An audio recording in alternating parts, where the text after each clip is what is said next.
시편 116편 12절에서 14절까지 말씀 제가 봉독하겠습니다. 내게 주신 모든 은혜를 내가 여호와께 무엇으로 보답할까? 내가 구원의 잔을 들고 여호와의 이름을 부르며 여호와의 모든 백성 앞에서 나는 나의 소원을 여호와께 갚으리로다. 아멘.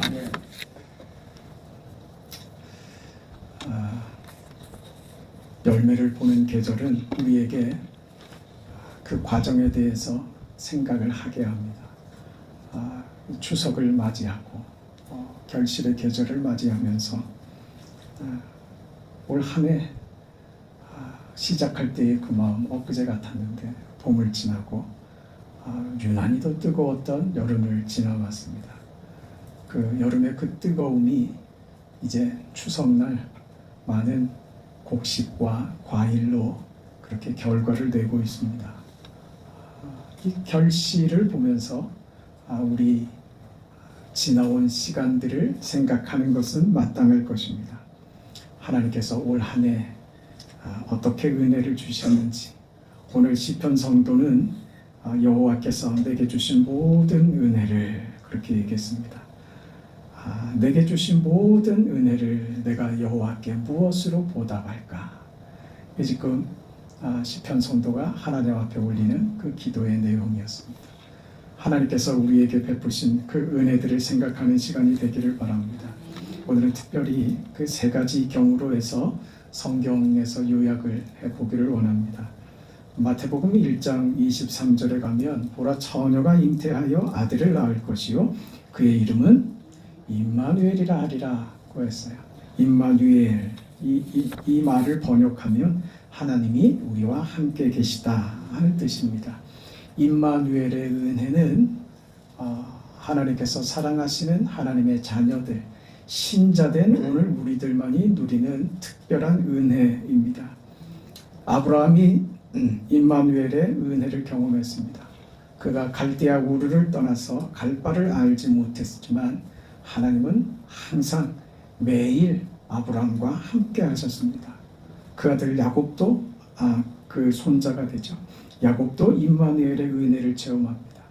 이름이 빠졌다고 그 사람에게는 임마누엘 하지 않았느냐, 그런 말이 아니라 우리가 특징적으로 그의 인생이 상징하는 바들을 알고 있기 때문에 이름을 드는 겁니다. 야곱이 그 도망할 때 베델 들판에서 하늘이 열리죠. 그때 하늘에서 들려오는 하늘의 소리, 하나님의 음성이 야곱의 귀에 들립니다. 뭐라고 말씀하시느냐?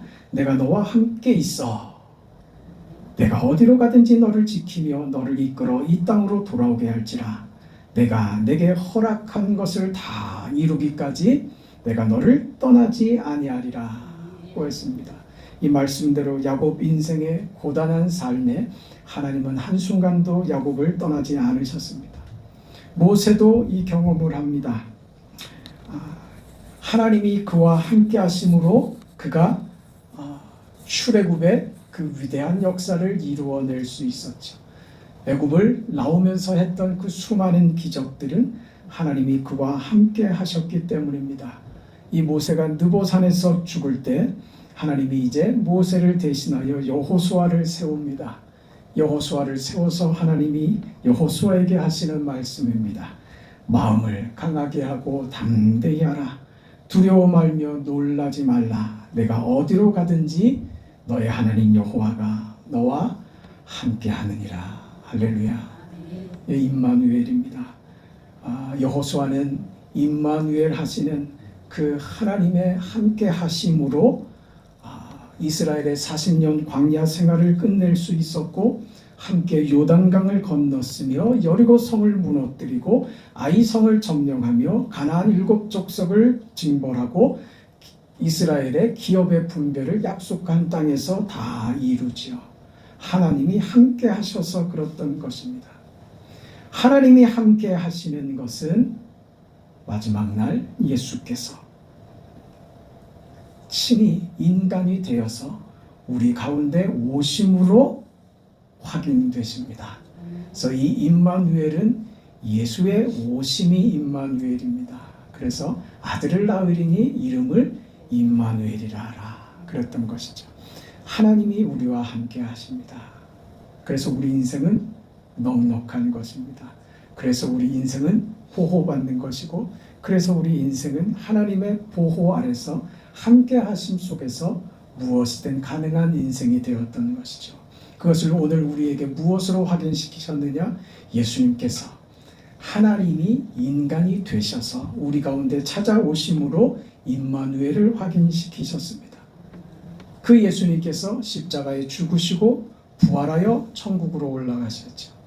그리고 예수님께서 그냥 가시지 않으시고 성령을 약속하시고 성령 하나님을 보내시죠. 그리고요, 성령의 감동으로 기록된 성경, 이 하나님의 말씀으로 오늘 저와 여러분과 함께 하시는 줄 믿습니다. 그 임마누엘은 하나님의 말씀을 통하여 경험하는 것입니다. 우리가 그래서 말씀을 붙들고 말씀과 함께 살아야 하는 그 이유는 그 말씀 안에 임마누엘의 하나님, 성육신 하신 하나님, 십자가에 죽으신 하나님, 우리를 위하여 당신을 내놓으신 그 하나님이 어디? 성경에 담겨 있기 때문에 성경을 통해서 오늘 우리는 하나님이 나와 함께 하심을 경험하는 것입니다. 사무엘상 7장에 가면 어린 사무엘이 성전에서 자라다가 드디어 사무엘이 그 엘리 제사장의 뒤를 이어 그가 선지자이자 제사장이자 왕이 되는 그런 직위와 그런 역할을 하는 그런 사건이 사무엘상에 등장을 하는데, 사무엘이 등장하는 그 시기에 이스라엘의 그 참담함이 기록되어 있습니다. 사무엘이 어릴 때에 제사장은 엘리였습니다. 엘리 제사장은 나이가 많았습니다. 기력이 쇠했다. 이건 단순히 나이가 많다는 것은 힘이 떨어졌다는 것을 의미하는 것이 아닙니다.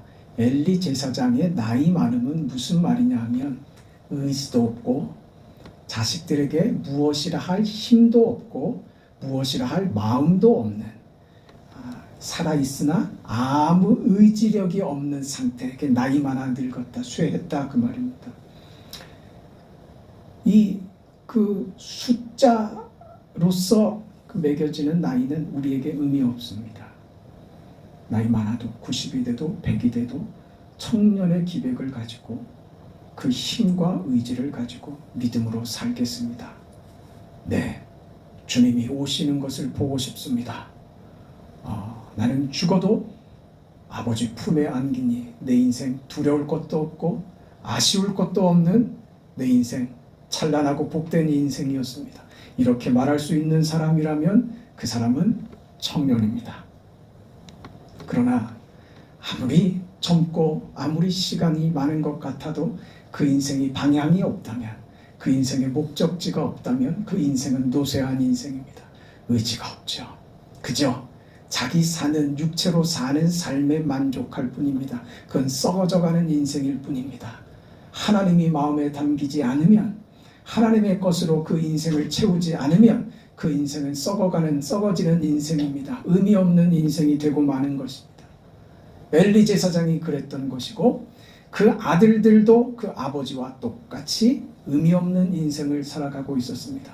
그래서 그 엘리 제사장의 두 아들은 성전에서 온갖 더러운 짓을 다하고 죄악을 저지르며 하나님께 드린 제물들을, 제사의 음식들을 자기들 마음대로 편취하고 성전에서 일하는 여성들을 겁탈하고, 이건 도덕도 없고 윤리도 없고 어떤 기준도 원칙도 없이 하나님이 없는 것처럼 행동하는 타락하고 방탕하고 하나님 없는 세상의 삶으로 충만했습니다. 그러니 그 시대는요, 소망이 없는 거예요. 하나님을 찾지 않는 인생은 가치 없습니다. 살아도 살아있는 의미가 없는 인생이 돼버리는 것입니다. 결국 블레셋의 침략에 이스라엘은 넘어지고 맙니다. 홈리와 비느하스는 죽고 맙니다. 그리고 비느하스의 그 아내였던 그 엘리의 며느리는 아들을 낳다가 죽어버리고 맙니다. 그리고 그 낳은 아들의 이름을 이가봇이다, 이렇게 이름을 짓습니다. 그 이름이 무서운 이름이에요. 하나님의 영광이 떠났다. 그 시대를 웅변하는 그 아들의 태어남입니다. 그는 하나님의 영광이 떠난 자리에 태어났습니다. 그의 소식을 듣고 엘리 제사장은 의자에 앉아있다가 고꾸러져서 목이 부러져 죽고 맙니다. 그 시대의 참상입니다. 하나님을 떠난 인생이, 하나님을 떠난 사람들이 얼마나 비참해지는지를 보여주는 것입니다. 그 시대의 성전에서 기도로 먹고 살았던 자가 사무엘입니다. 이때 사무엘이 분연히 일어납니다.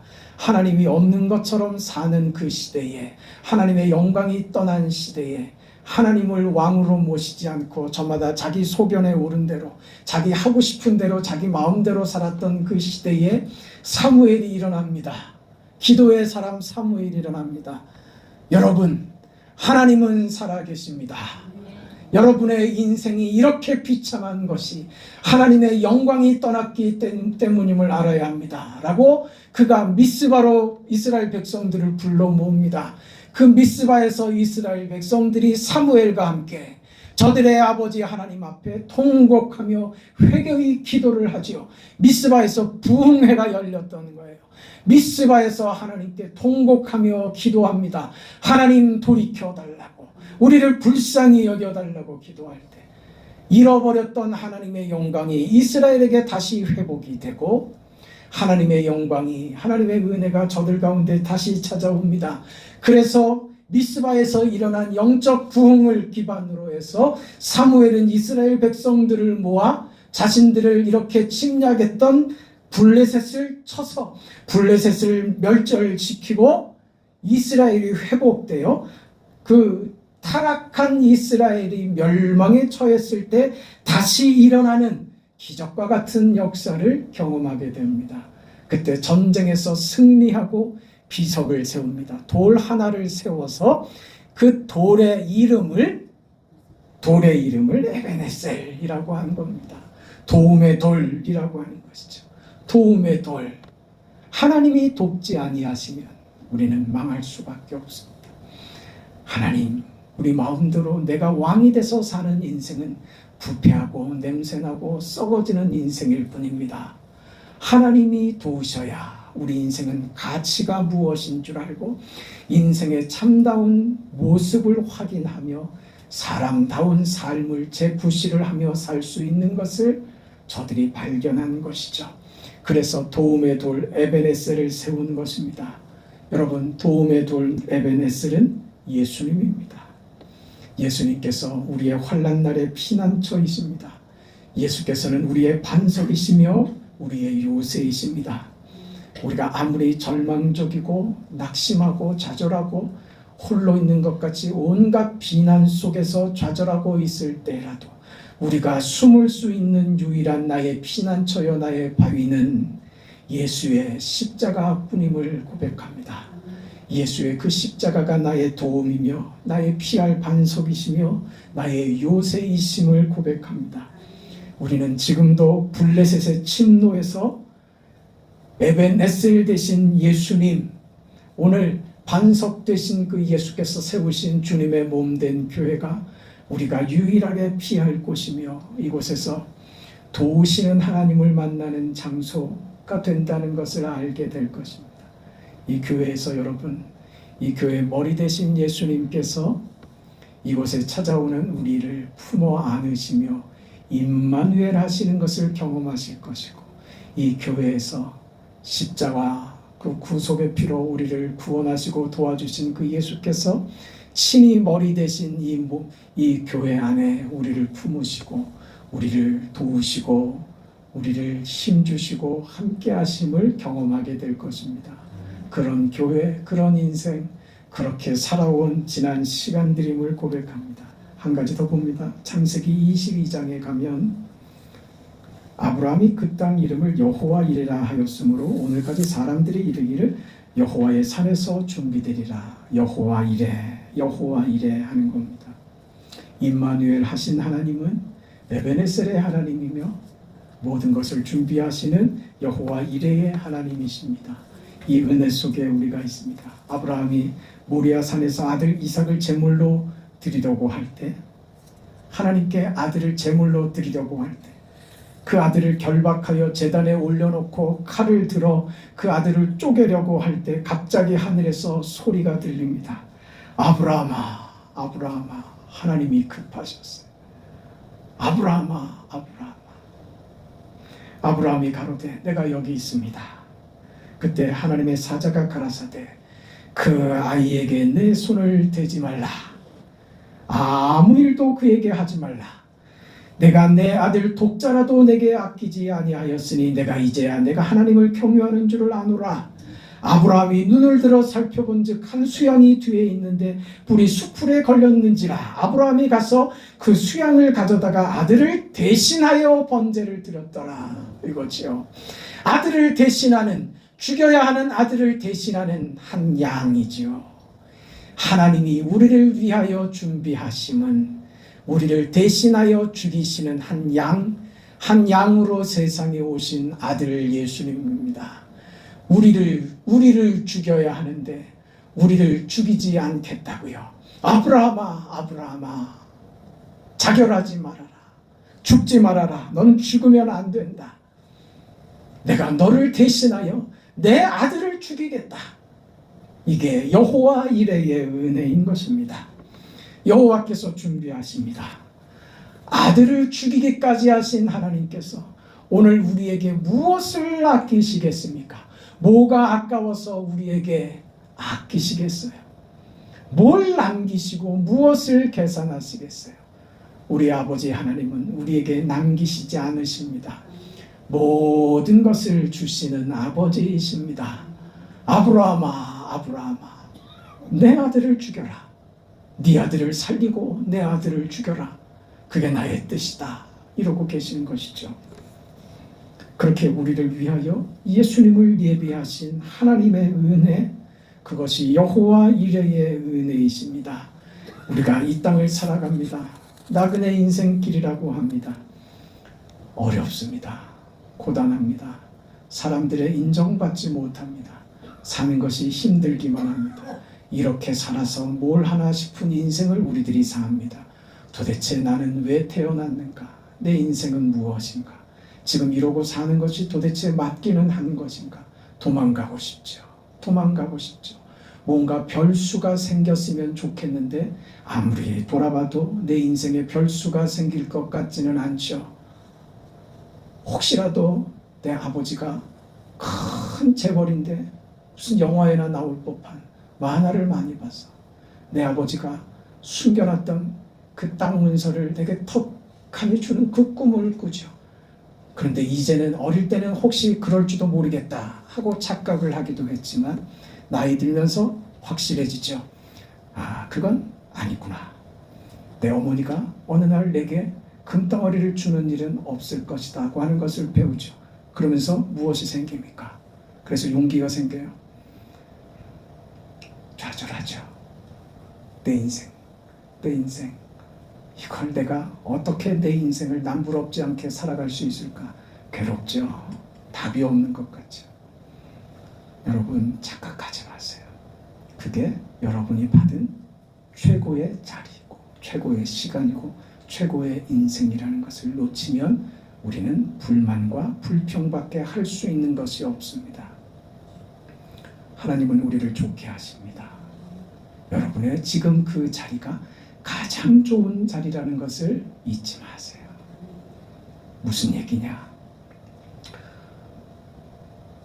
내가 이 일 해가지고는 10년, 20년 일해도 서울에 집 한 칸 마련하기는커녕 평생 이렇게 일해서 나는 내 이름으로 된 집 한 칸 마련하지도 못할 겁니다. 그런데 무슨 희망이고 그게 무슨 좋은 자리라고 말합니까? 그렇게 한번 살아보세요. 그 인생이 얼마나 괴롭고 얼마나 우울하며 그 인생이 우리에게 무엇을 안겨다 줄 수 있는지. 세상이 우리에게 거짓말하는 거예요. 무엇이 있으면 괜찮아질 것 같은 것은 세상이 언제나 우리에게 한 거짓말입니다. 우리는 우리가 받은 것이 가장 소중하고 귀하다는 것을 놓치면 안 됩니다. 바로 이 자리가 임마누엘의 자리라는 것을 잊지 마세요.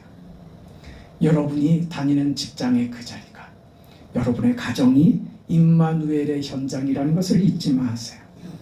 여러분이 도달한 그 위치가 여기까지 도와주신 도움의 돌이 되신 에베레셀의 하나님의 은혜라는 것을 잊지 마세요. 우리는 여호와 이레의 인생, 하나님이 준비하시는 인생을 오늘 살고 있다는 사실을 놓지 마세요. 그것을 깨닫는데 오랜 시간이 걸립니다. 많은 경우에 죽을 때가 돼서 깨닫습니다. 나이가 들어야 깨닫습니다. 젊은 사람들은 아무리 얘기해도 이 말을 못 알아듣습니다. 그렇지 않다고, 아니 그렇지 않을 거라고, 아니 그러면 안 된다고 말하고 싶죠. 아니요. 그 자리가 최고의 자리입니다. 그걸 깨닫는 자는 은혜입니다. 무슨 얘기냐? 그 자리에서 여러분이 위대한 인생을 만들 수 있는 것은 오늘 나의 능력과 오늘 내가 할 수 있는 재주와 재능이 있어서가 아니고 하나님이 우리 인생에게 소중하고 귀하고 복되고 영광스러운 것을 못 담을 자리는 없다고 하는 말입니다. 내가 아무리 열등한 자리에 있고 아무리 내 인생이 아무것도 아닌 자리에 있는 것 같아도 그 자리에서 하나님이 위대한 일을 이루실 수 있는 나의 아버지가 되시며 전능하신 하나님, 창조주 하나님께서 나의 어떤 조건과 자리에서도 내 인생을 만드실 수 있는 전능하신 하나님이라는 사실을, 그 사실을 믿으라는 얘기입니다. 그렇다면 어떤 자리와 어떤 형편과 어떤 가정에 있어도 내 정황이 어떠하든지 간에 하나님이 못 담으실 곳이 없다는 것을 깨닫는 거예요. 믿음으로 보세요. 하나님이 하십니다. 그럴 때 우리는 그때 감사하고 깨닫는 것이죠. 하나님, 이 못난 자리에 영광을 담으셨습니다. 이 못난 인생에게 하나님 귀한 보배를 담으셨습니다. 이 질그릇같이 보잘것없는 인생에게 하나님 하늘의 영광을, 하나님의 높으신 뜻을 이 인생에 담으셨습니다. 그 감격이 여러분을 살게 하는 것입니다.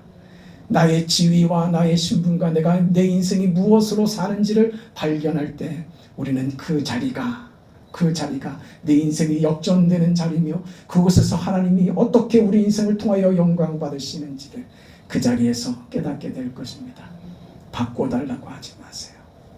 이 속에서 영광을 볼 수 있는 그런 믿음의 눈을 달라고 기도하세요. 그곳에서 하나님의 역사가 샘이 터지고 여리고가 무너지며 기도할 때마다 응답이 떨어지며 요단강이 갈라지는 역사가 여러분이 처한 그 현실과 그 자리, 그 정황에서 벌어진다는 사실을 놓치지 마시기 바랍니다. 그것이 하나님의 은혜입니다. 임마누엘의 은혜, 에베네셀의 은혜, 여호와 이레의 은혜입니다. 그 자리에서 사시는 여러분 되시기를 주의 이름으로 축복합니다. 자비하신 아버지 하나님, 거룩하신 은혜와 사랑을 감사합니다. 살아가면서 하나님의 은혜가 우리를 어디로 이끌며 그 은혜가 우리를 넉넉하게 하며 그 은혜가 우리를 당당하게 하며 인생을, 역사를 살아갈 수 있도록 만든다는 것을 경험하는 믿음을 허락하여 주시옵소서. 예수님 이름으로 기도합니다. 아멘. 301장을 찬송하시며 준비하신 예물을 하나님께 드립니다.